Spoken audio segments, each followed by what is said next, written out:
Welcome to Vin and Mike, episode 16. How are you, Mike? What's up, Vin? How's How things you doing, today? bud? Everything's good. Everything's good. Beautiful day here in New York. Yes, it is. You got the music there? You going a little crazy? Going a little crazy. It's Monday. Why the hell not? All right. We have a great show today, but before we get into that, let's talk about our new official sponsor of the Vin and Mike Show. You know, now we're being brought to you by Viggy Bets. You know, check out Viggy Bets on Twitter and Instagram at Viggy Bets. If you DM Viggy Bets right now that you're a fan of Vin and Mike, you'll receive a 14-day free trial with a new VIP membership. And Viggy Bets just won the Top Coppers Charity Classic, so he's one of the best handicappers around right now, Mike. You know, we've had him on a few times, so I think our audience will enjoy using Viggy Bets. Yeah, they're going to really appreciate that. Great guest to have as well. Yeah. And talking about great guests, tonight we have a really cool guest, former NFL quarterback Gus Frerotte, who also has a great podcast himself, Huddle Up with Gus. Gus, how are you tonight? I'm doing great, fellas. How are you guys? Doing great. Good. Happy to have you, Gus. You know, we just finished the NFL draft, and you know, I'm one of these insane people that likes to watch all 7 rounds. And someone like you, who in '94 was drafted in the 7th round. Yeah, I had to watch all 7 rounds too. What was it like in '94, you know, with the Marriott Marquis? I don't even know, you know, how it worked back then. Can you give a little insight on the whole draft back in '94? Well, I mean, obviously there were some guys went to the draft. I mean, maybe the top 10 guys. I don't know who they invited or how that worked, but I know I wasn't one of the invites. I mean, it felt like back then everybody kind of knew who they were taking. There wasn't a lot of surprises, you know, in the first 5 picks. And my thing about the draft is that first round just takes so long. They drag it out, and it's just like, come on, you know your picks. You know who you're going, like who's on your board. This guy's gone. Here's where we're going next. But I guess that's business, and they got to drag it out. But in '94, I was at home with my family and my wife-to-be, who we're still married after 30-some years. So, you know, it was crazy. Everybody was there the first day. You don't know if you're going to get drafted. You don't know what's going on. And then day 2 comes, and you're going through all the rounds, because I think there was only 2 days. Like now it's right. You know, it's a little bit longer, but you know, and then you get the call and they say, hey, you know, this is Washington Redskins. We're gonna sign you and draft you and all this. And you're like, wow, this is just amazing. Something you dreamt of your whole life. And yeah. I never thought that I would go to the Redskins, to be honest, because they took Heath Schuler in the first round. Right. So to take 2 quarterbacks was crazy.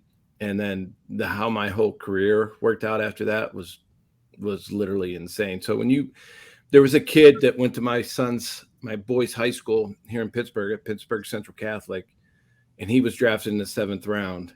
And I tweeted at him and I said, hey, you know, good things happen when you're drafted in the 7th round. Nice.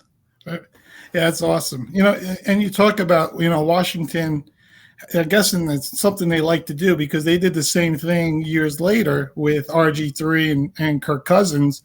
And similar thing that happened with Cousins, his career kept going forward and still going to this day. RG3 is now, you know, in the announcing booth where, you know, Heath Schuler, who was, I think, the 3rd overall pick in that draft in the first round, and you were the 7th round pick and came together. How did that work when you guys showed up together at training camp with, I think it was North Turner's even first year as head coach? How was the locker room with, you know, 2 rookie quarterbacks? Well, you're just kind of being a 7th rounder. You're just kind of in the background, right? You're in the meetings, but nobody's, you know, I mean, it's all about the first rounder, Heath, which you get, you know, I understand you're the first round taken. They're going to do everything they can to promote you. And there's a ton of media around them. And it was just, you know, I was kind of in the background. We had two older quarterbacks, and John Freeze and Pat O'Hara there. And for me, it was fighting for my life. It was, hey, I got to go out and prove myself every day. Nobody's watching me, and I just got to do what I can, not make mistakes, play special teams, whatever it takes to get the call. And then, we get to training camp, and it's crazy. Heath held out, and I basically took all his reps for 2 weeks. And that just helped me so much. And it solidified my friendships with the team, their trust in me. Because I think that's the biggest factor, was when you hold out and you haven't even been there with the guys, you lose some of that trust, unless you come and play balls out, the first game you're back, but rarely does that happen. Yeah. Do you think him holding out affected, the way his whole rookie season went, or were there other factors that contributed to that? No, I think there were other factors. Obviously, holding out, you missed some of the early beginnings of the playbook, but he kind of wrapped his head around it. And I think that, I had him on my show. It was the first time he and I ever talked after, splitting up and not being on the same team. And, I don't know how many years later. And he just said, look, that offense wasn't for me. He was more comfortable in a West Coast system than the digit system. And I was exactly opposite. North system fit me perfectly and what I like to do. And, I think that we had no animosity, but I was never mad at Heath. You know what I mean? I don't think he was ever mad at me. We just were battling for the same position. Yeah, no, that's good. I just want to jump back, Gus, to even take a step before that in college, because there's kind of like a parallel as well, because TJ Rubley, you went into Tulsa and there was the same kind of thing, where you got that opportunity. So can you talk to us about that, just about how you picked Tulsa and what happened with that whole alignment? Yeah, so I picked Tulsa. We had a coach who was from Pittsburgh. His name was Mark Thomas. He was the line coach at Tulsa. He went to Penn State. And so, Pittsburgh, Philly, all that was natural for him. He took a lot of guys from there. And he also recruited a bunch of kids from Canada. So when I went to Tulsa, we had a ton of kids from Pittsburgh. But the reason I chose Tulsa over other schools like Louisville and Temple, Kansas State, some other schools, was just because of the head coach. David Rader came to my house twice in little old nowhere, Pennsylvania, and visited me, where Howard Schnellenberger never even called me from Louisville. He was just resting on his laurels and didn't think he had to recruit. And for me, both schools threw the ball, and I knew there were a bunch of kids from Pittsburgh at Tulsa. It was a long way from home. It was 1,000 miles. My parents weren't very happy about that. But I enjoyed it. And then getting there, and, when I was there, I think we had 6 quarterbacks that came in that year, and 2 went to play defense. Another one just quit playing, and I was kind of the guy who stuck it out and was gonna play. I ran the wing T in high school. I threw it like 40 times my whole career. Wow. Then I get to Tulsa. My first game, I think I threw it 43 times. So it was just a crazy journey, and I loved every minute of it. My teammates were great. And Tulsa is a small school. I think that, recruiting against Oklahoma, Oklahoma State, Arkansas, all the schools in Texas, that's hard for Tulsa. We get a lot of kind of not the top guys. So we're all kind of a bunch of mutts in there, and you just play hard. And Tulsa, you see, they had a first rounder, which was amazing this year, a lineman. Yeah, because I was just reading about that. I said, this guy knows how to compete, because he had to fight for his spot. He observed, he had to really fight. So kind of the college career elevated into your pro career was quite interesting. Yeah, it's funny. TJ obviously was older than me. He was way older than me. He got hurt. He blew his knee out, and I came and played against Arkansas, had to go in and play against Arkansas right away. And they blitzed everybody every play. My eyes must have been size of saucers, right? They were huge. And then I got to play the rest of the year. He came back on a medical red shirt, played that year. The next year I punted, and then I finished out playing my last 2 seasons at Tulsa. But, you see, TJ went on, he was a great quarterback. He won a Freedom Bowl. He did a lot of great things for Tulsa. He went on and went to the Green Bay Packers, and Holmgren was there, and TJ got a shot in a preseason game to go in and play, and he made a check, and it didn't work out for him. and Holmgren never played him again. And basically TJ never played in the league again. I was like, what in the world is, you're thinking like, this dude was good. Like, how is that happening to him? But that's the power of some coaches. Yeah. Blacklisted on a check down. Well, yeah, he checked out of what Holmgren called into another play, and it didn't work. If it works, it's like, oh, great. I'm sure the first time Favre checked out and it worked, Holmgren was like, yeah, don't do that again, but good job. Yeah, I like those stories about some of these guys that don't do what the coach told them, and the play ends up becoming phenomenal. And then the next thing the coach is like, well, don't do that again, but good job. Yeah, that happens a lot. And I think sometimes to make it, you also have to be able to take chances. And I think sometimes when you see young kids playing, I'm just talking from the quarterback position, they're kind of, oh, I just got to make every completion. I don't want to take this chance. For me, I was just letting it rip. I mean, you got to go in there and you got to show them that you can make every throw, that you can fit it in tight spaces. And, that's what I tried to do. I didn't have the best form. I was still learning. I mean, if you think about it, I was at Tulsa for 5 years, and that's pretty much, my late teens, early 20s, learning how to throw the ball, where I was basically a runner in high school. We ran the wing tee. And so I was still learning a lot. And luckily I got a great quarterback coach in Cam Cameron. Oh, yeah, Cam. That's interesting. He was he your coach in the pros at any level? Yeah, that's who my first quarterback coach was in Washington. Oh, Washington. Yeah, I love Cam. He and I got along great. Norv and I just didn't, I just always felt like, Heath was Norv's pick and I was kind of Charlie Casserly's pick. And so it wasn't like, we weren't going dancing, put it that way. So Cam was a great in between for us. And then he left and went to be a head coach somewhere. And it was like, and then they brought Mike Martz in, and Mike and I didn't have the same chemistry as Cam and I. So that was a little bit of a downer for me. Got it. Did you go to the combine when you were in college? Was that even around? Did that exist? Oh yeah, I'm not that old. Oh. Come on. Yeah, but I did. They invited me to go for every day. It wasn't like, one of the guys coming in for a day, do a pseudo lift and run and maybe throw. I was there every day throwing, meeting with everybody. I had no idea of any of the semantics that went on at the combine. I was just walking around trying to figure out, what the hell was going on. I mean, I didn't even know what the Wonderlic was. And they pulled me in this room and they said, oh, you got to take this test. And I'm like, what is it? I don't know what this, I just take this test. I've never studied for it and didn't know what the hell it was.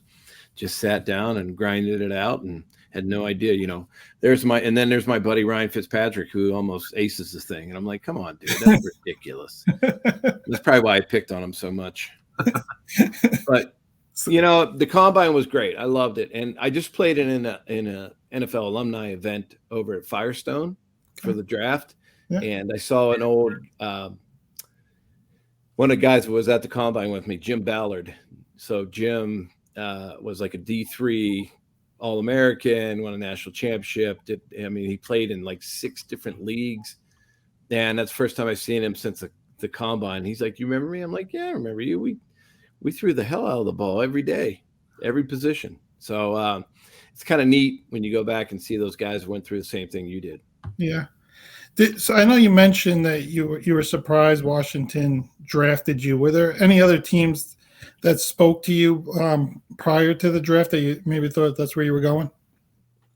Not that I remember, because my agent didn't really say this could be it.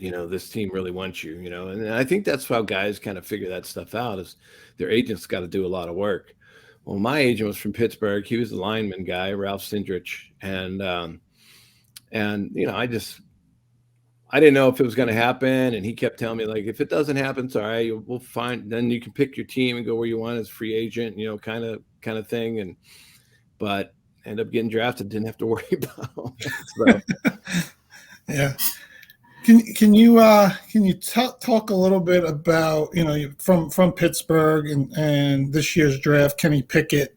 What's some of the things you've seen with Kenny that you think will translate well to the Steelers and to the NFL? Big shoes to fill, right? He's got to come in, and if he sits and they play Trubisky, I think that's okay. Right? I think that, obviously the fans want to see him play because he was at Pitt. They've watched him throw the ball for quite a few years here.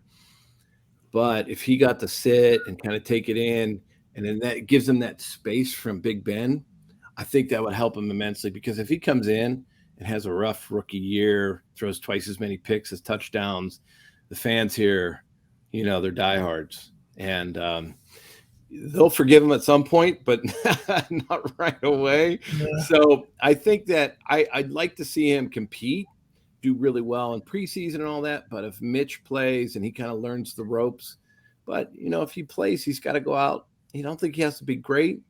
And I think Mike Tomlin will say, just don't make mistakes and let our defense win.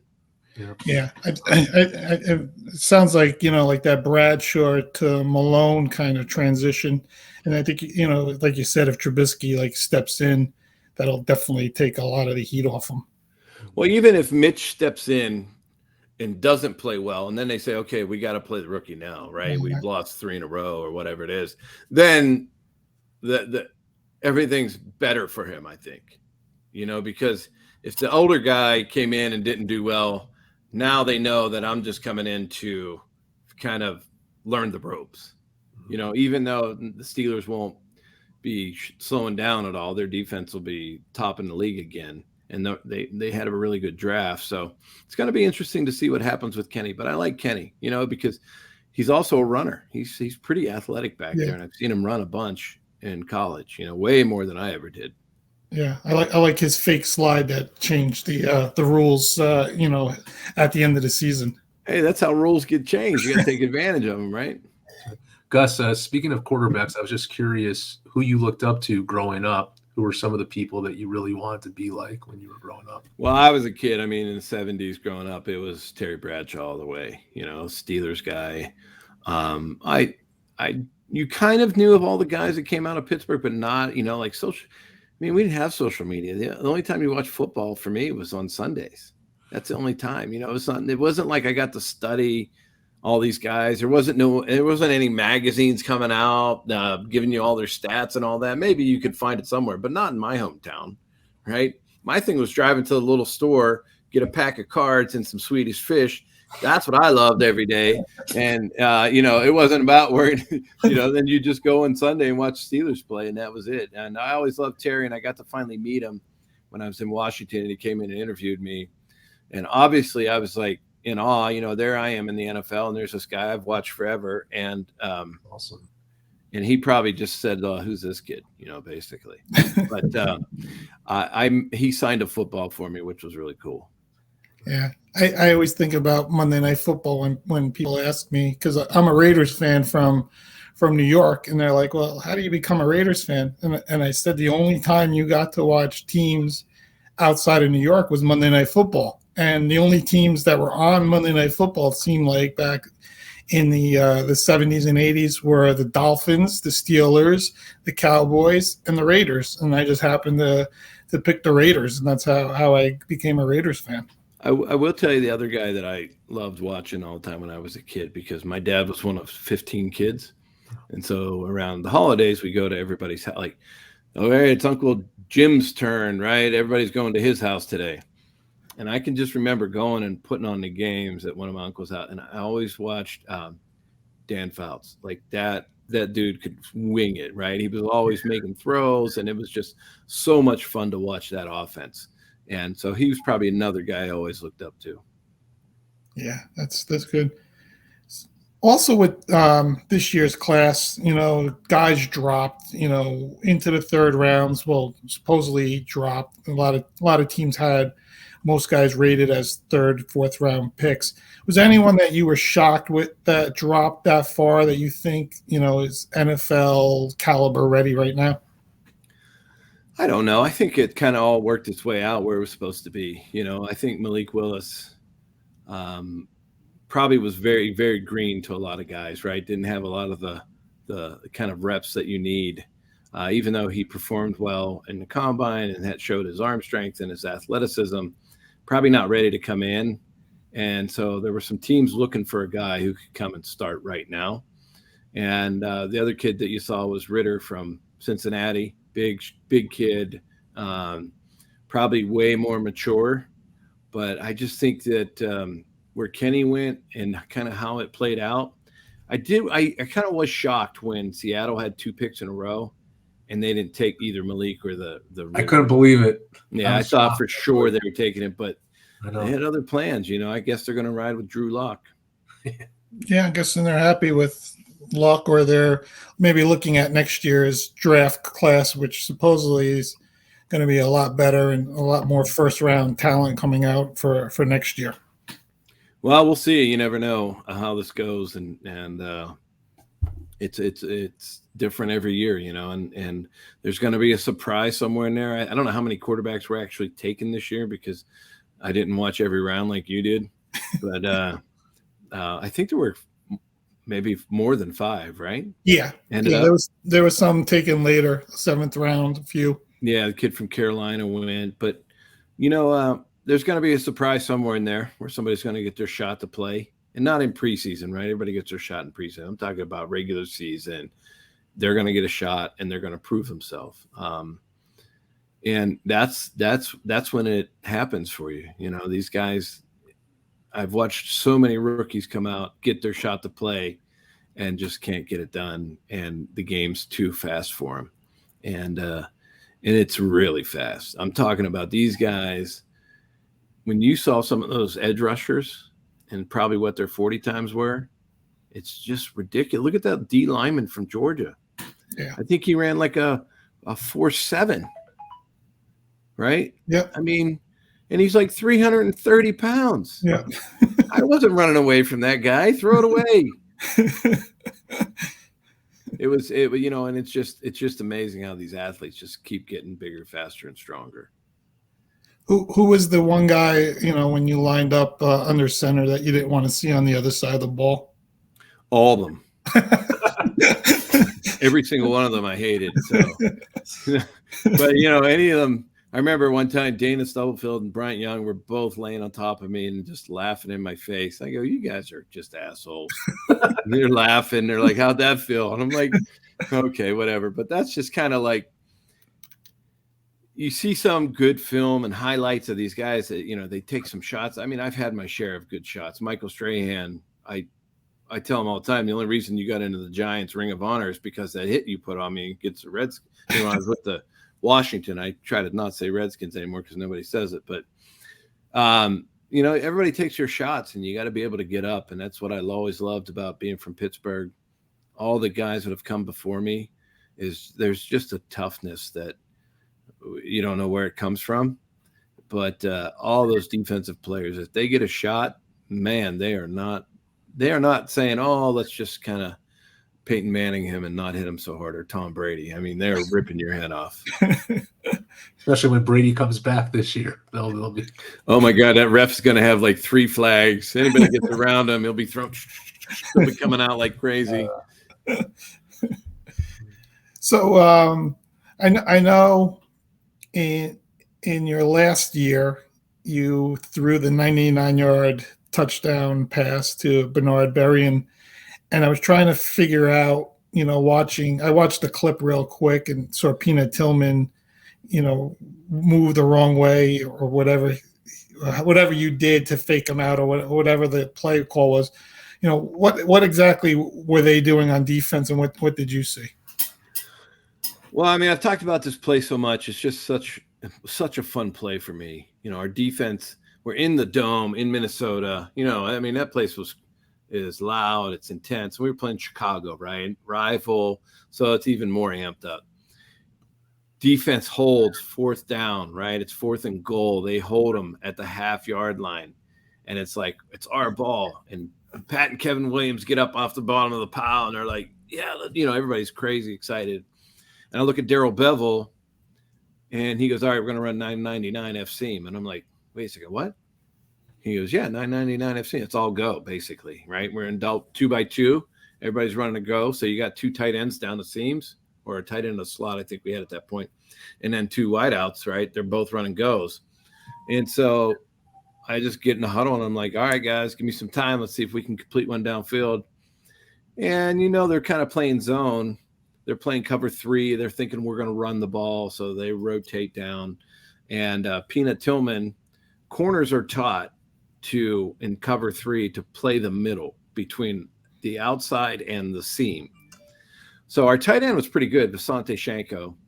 And I just kind of stared him down the whole time and then just hit my 5th step and took a little hitch and let it rip down the sideline. And Peanut actually, because Bernard Berrien was the receiver out there, pretty fast dude, right? He could run. So I'm like, okay, at least I'm 38 years old. I'm taking this shot. I don't care where Peanut is. But he actually, and I'm staring down, just trying to hold those guys onto our tight end because, in reality, that's probably where the ball should have went.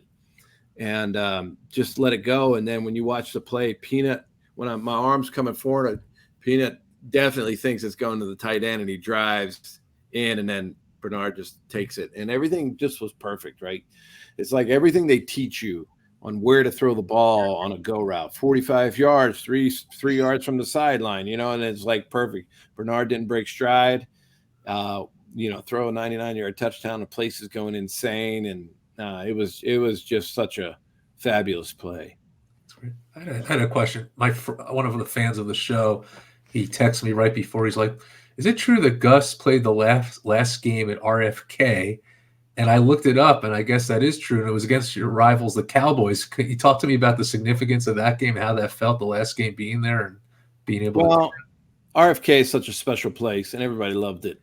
It's intimate. The bleachers would bounce. We had the band in there, the Hogettes.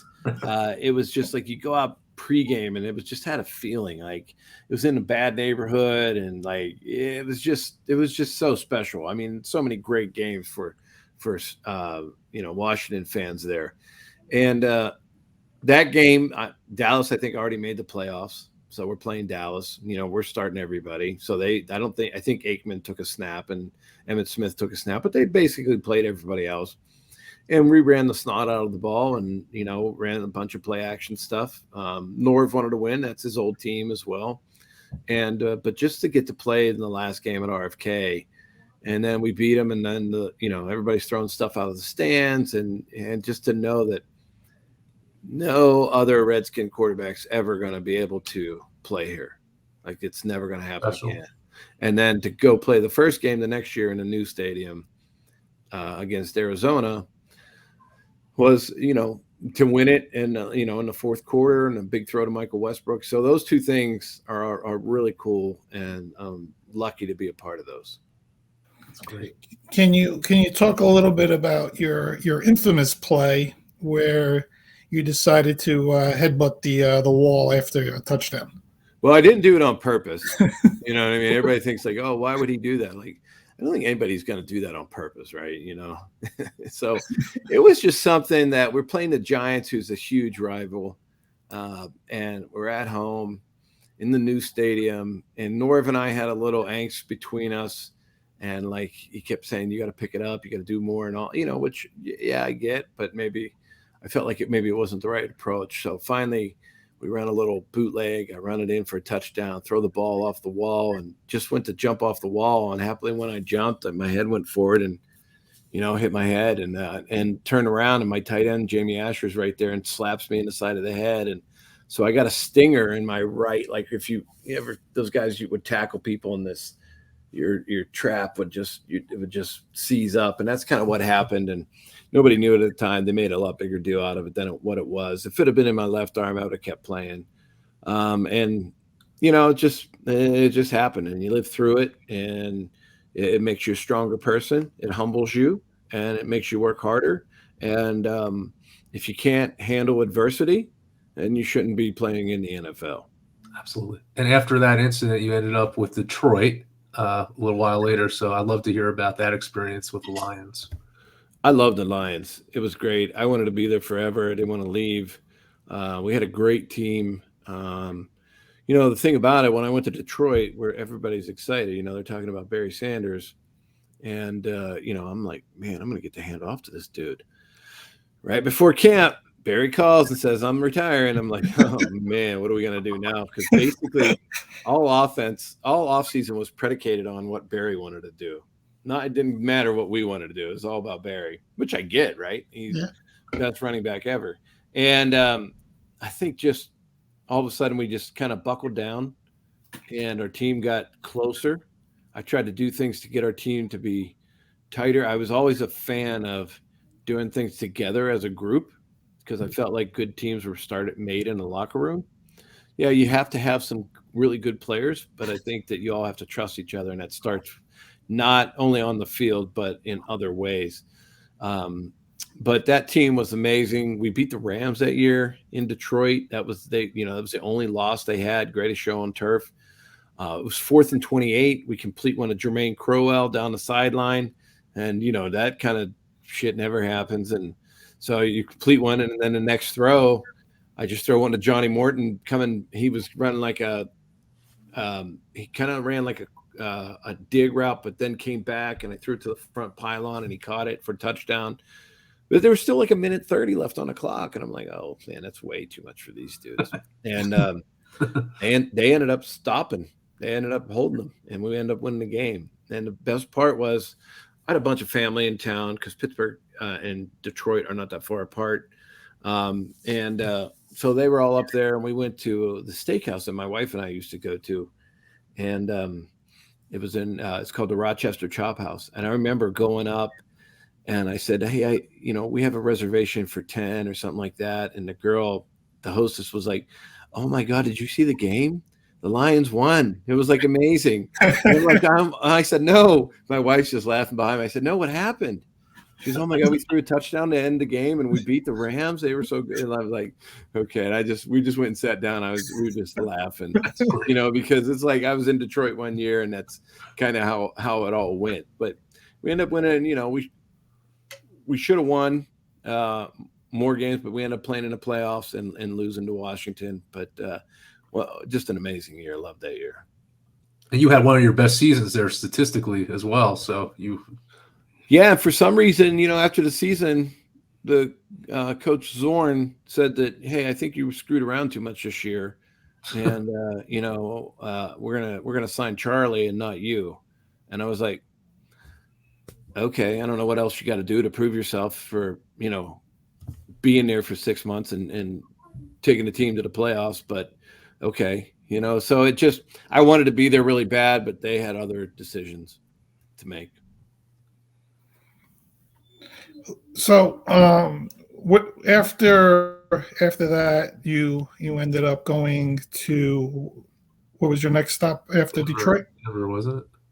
Yeah, I went to Denver. Kind of got behind Greasy, right?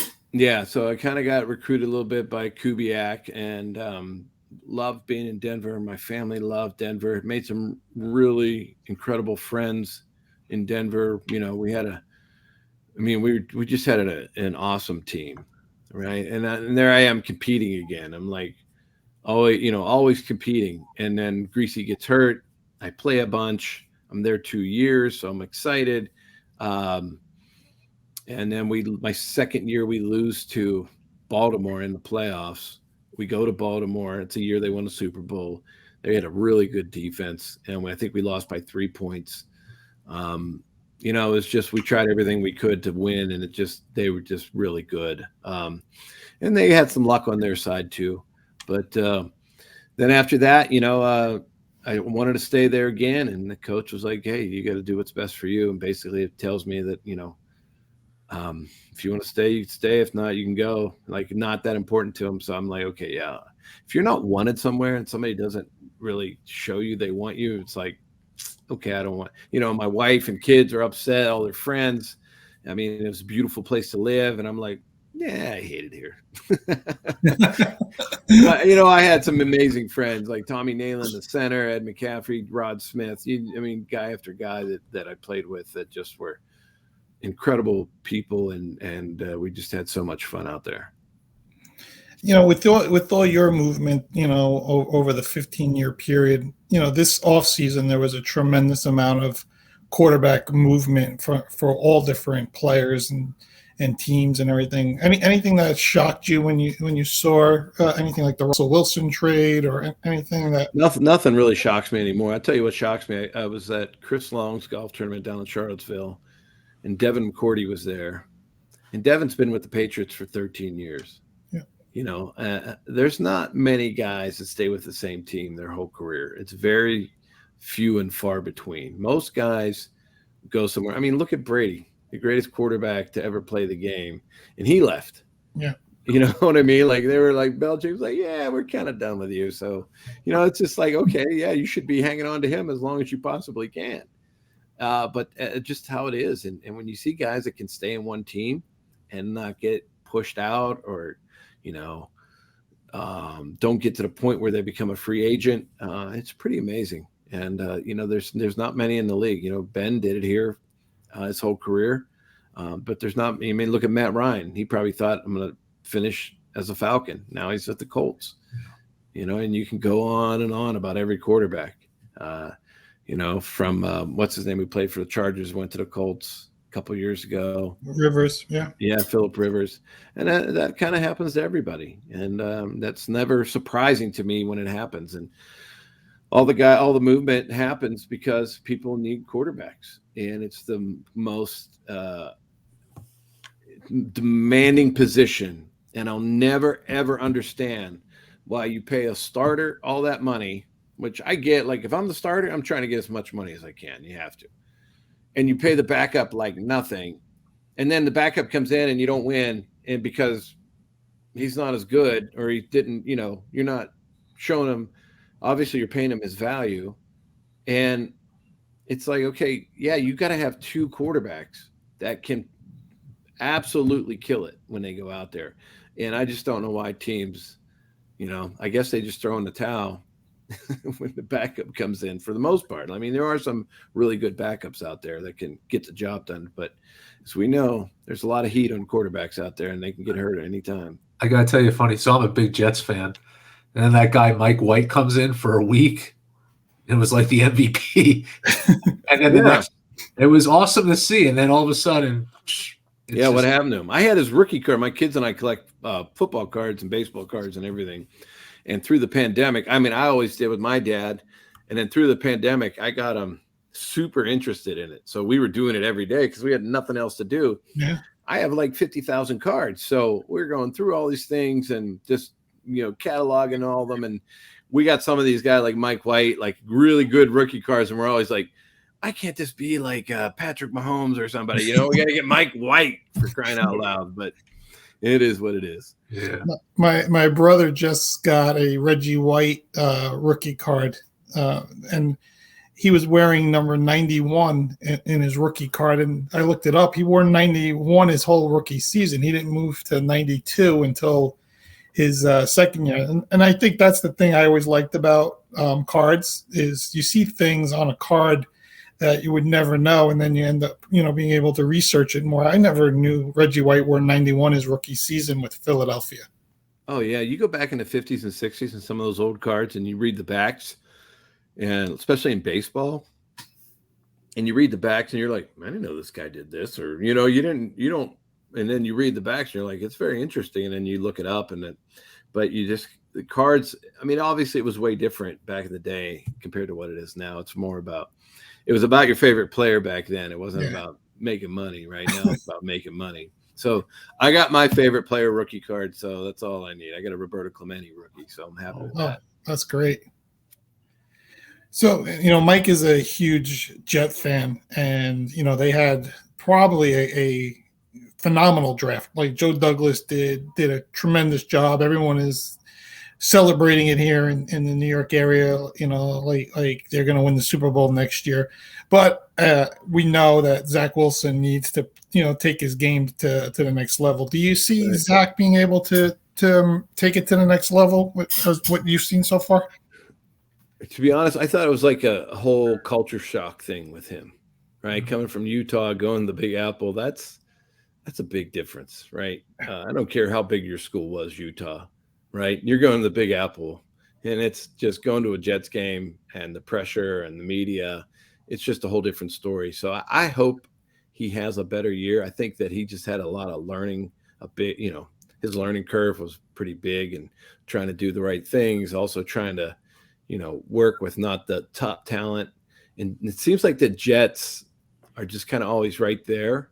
You know what I mean? But then somebody gets hurt or they lose somebody, and then it's just like, oh, they fade in the background. Like when Fitzy was at the Jets, they had some phenomenal games, but just, it's just like the Jets are, you see them, they're like, wow, they're just so close, but so far away. And I hope that Zach, with the guys they got, can just be a very good quarterback as far as not turning a ball over, because the Jets always has a pretty good defense. And I think that they got a good running back too, right? The kid from Iowa State.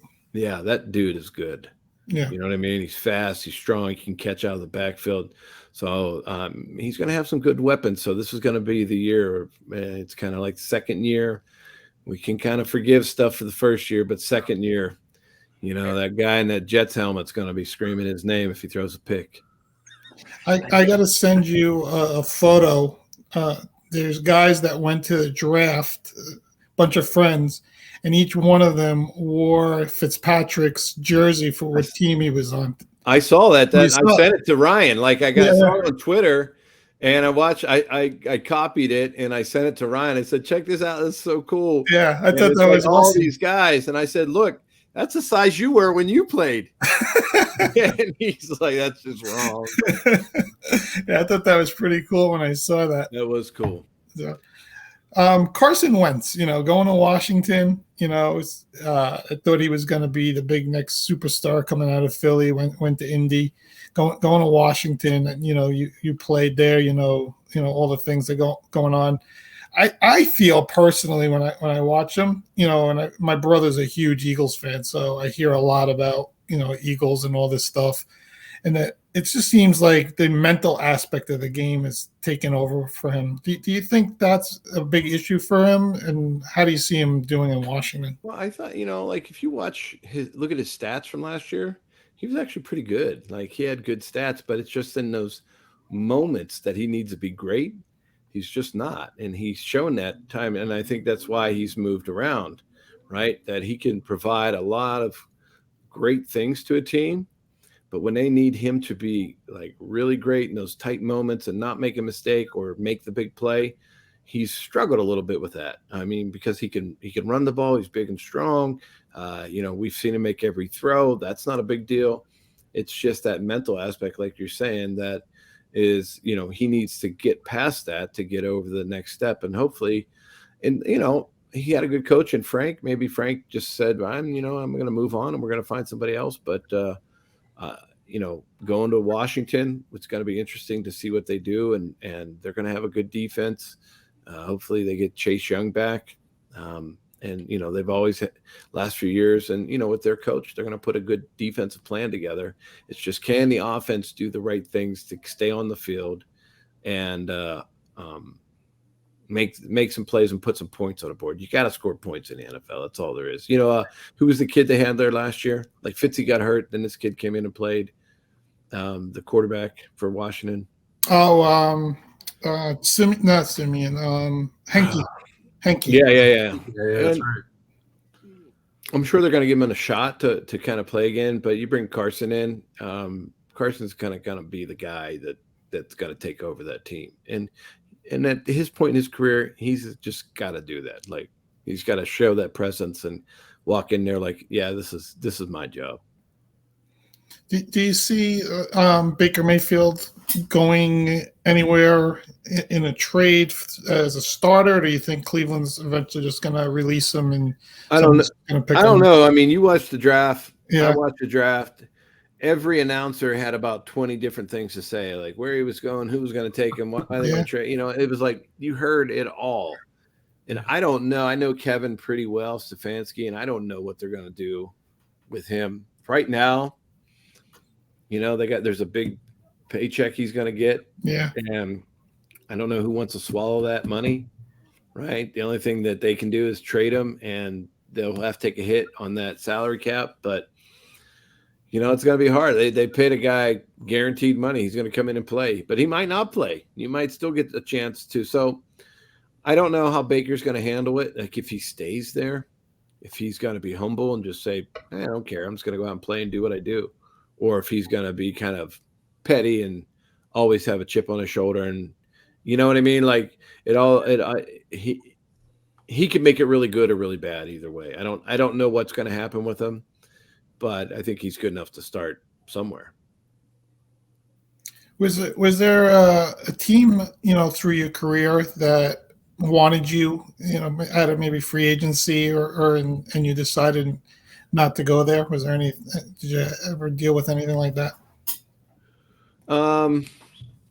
Yeah, I'm trying to remember where that was.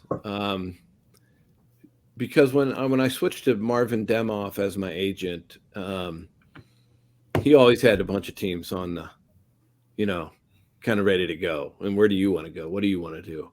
And so you kind of pick the best, if I could go here, that'd be great. And talk to your wife and family and say, hey, we're going to go live here.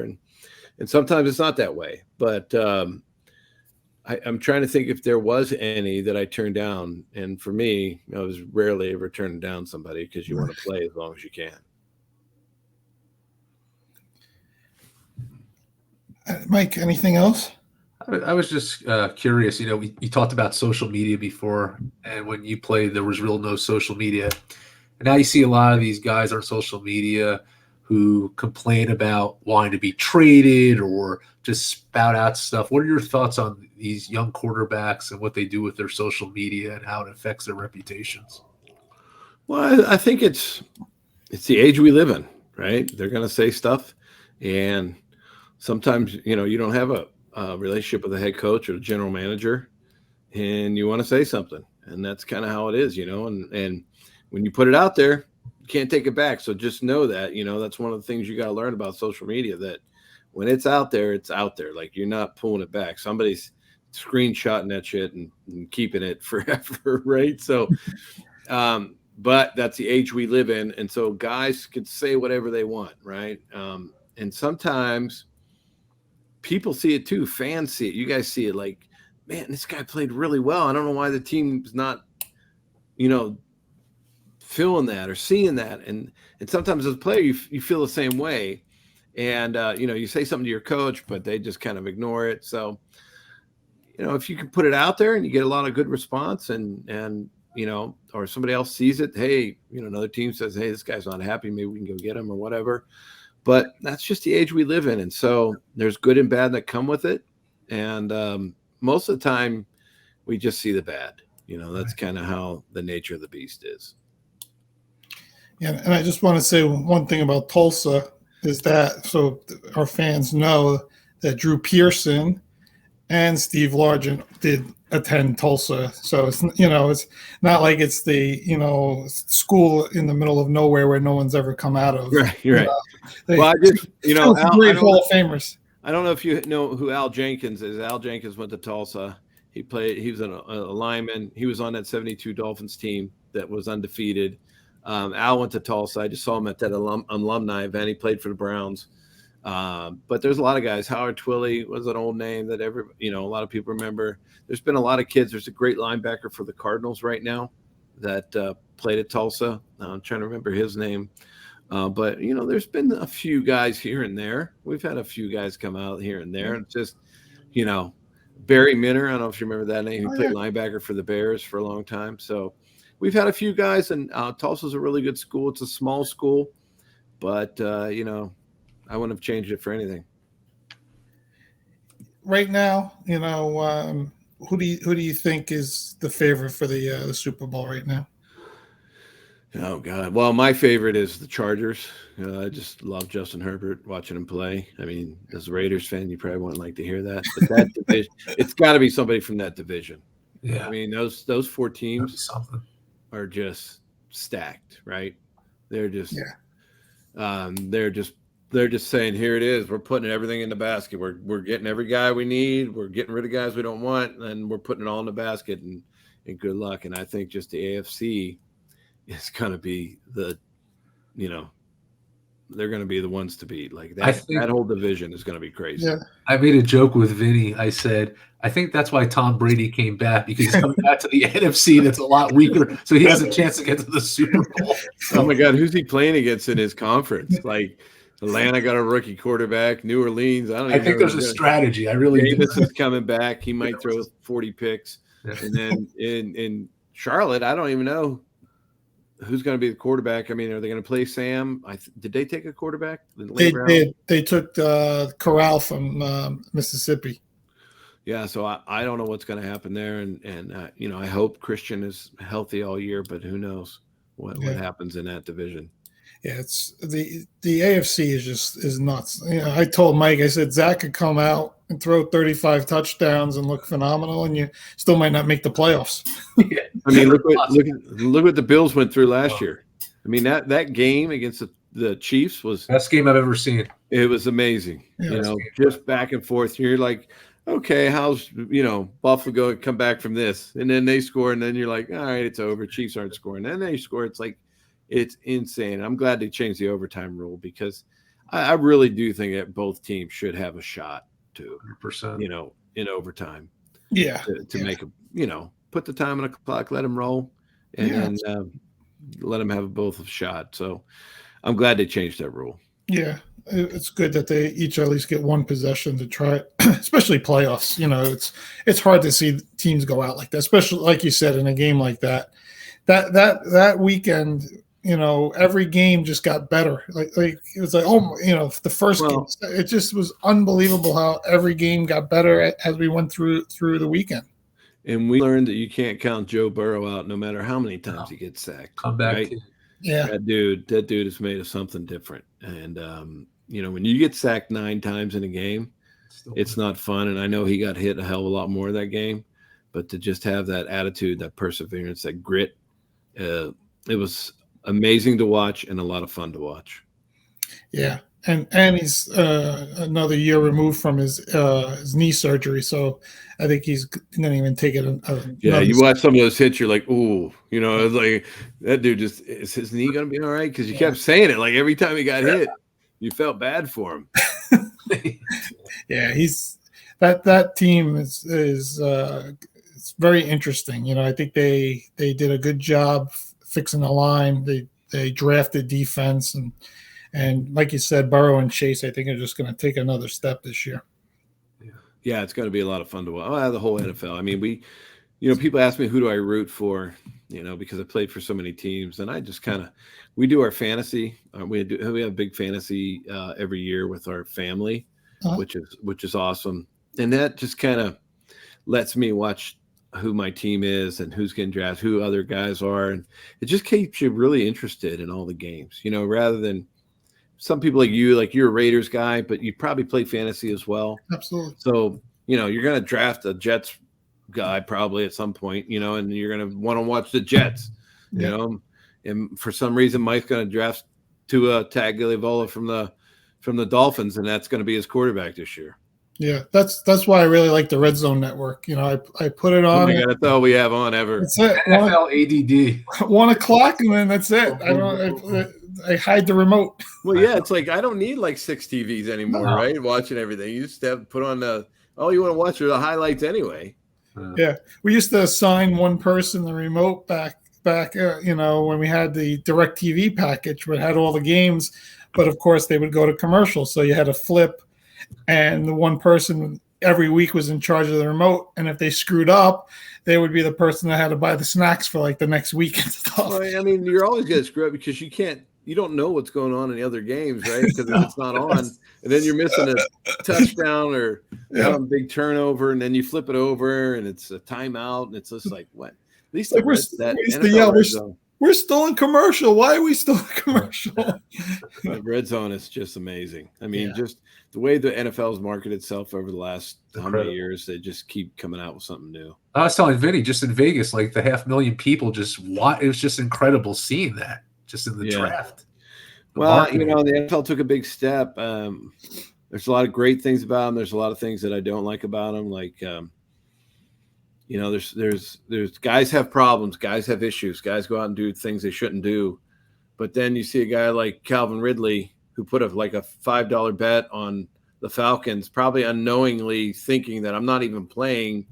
I'm just going to place a bet. And then there's a red flag that comes up and says he bets on the Falcons and he gets a year suspension and loses $11 million. It's like, okay, something's wrong here. The NFL can be all involved in every betting organization out there. The owners can be a part of a betting organization, right? They can fund it or whatever, but this guy goes and makes a mistake and they throw him under the bus. And I was highly upset about that. Yeah, that's interesting. Me and Mike discussed that on one of our earlier episodes, and how, we went into deeper with Pete Rose and all that, and, betting on your team. But like you said, he was, having issues off the field at the time, was relaxing at home. And like you said, he probably didn't think about doing anything. He wasn't, he just bet on his team to win while he was sitting home. Yeah, and it's just like, okay, if Pete Rose, if the MLB had DraftKings and FanDuel and everything else going on, right? Like, yeah, how big a deal would a Pete Rose thing been? Like, it would have been a little different, but I get it. I mean, that's like a taboo thing, but it's getting less and less. And I thought like a year suspension was awful, right? He had no way of changing the game or how it was played, or maybe he kind of knew a game plan, but that doesn't mean crap. You know what I mean? Especially when the NFL can be so involved and have their fingers in all of it. Is that written into the CBA? Those kind of suspensions? Do you guys know about this prior to that, or everything's written in the CBA? Got it. Right? Beating your wife, your girlfriend, right? Molesting somebody, smoking weed, doing drugs, PEDs, all that stuff's written in there. But I just thought, like, as it all progresses with betting, right? It's just crazy. Even like if you're a jockey, you can bet on yourself to win. You can't bet on yourself to place. So it's going to be interesting to see over the next few years how this all turns around. Gus, you make a good point, because I think about, right, you have all these different sports betting sites, and then you'll see it on Fox or NBC, like, oh, this is a sponsor of the game. So it's so hard to get out of it, right? I mean, you're putting all your people on, and they're asking, oh, what are you doing with this game? So it's becoming more prevalent. I agree. You're gonna see a ref with like FanDuel on the side of his hat one day. Yeah, it's gonna be like, all right, how deep is this gonna go? Yeah, especially as each state continues to legalize it and push it forward. Well, it's big money for all the states. I mean, I can't imagine the amount of money that people lose. I mean, I know I want to get on. I hate losing, so like I'll play slots and put $50 in and lose it in like 3 minutes. And it's just like, how many other people just did that, right? Put $50 in and just lost it, like a lot. Yeah. So it's insane. Yeah, I know when the sports book went live in New York right before Super Bowl, the week of Super Bowl, New York was the number one state for online sports betting, beating New Jersey and Vegas, which already had it for years already. So within a month, they were the number one state just like that. Yeah, all those underground places just came above ground. That's right. That's right. All those mob guys that were controlling everything, not anymore. That's it. They're all gone. They're all gone. Now it's just young dudes out in the open. Hyman Roth is back in Cuba. Right. Yeah, exactly.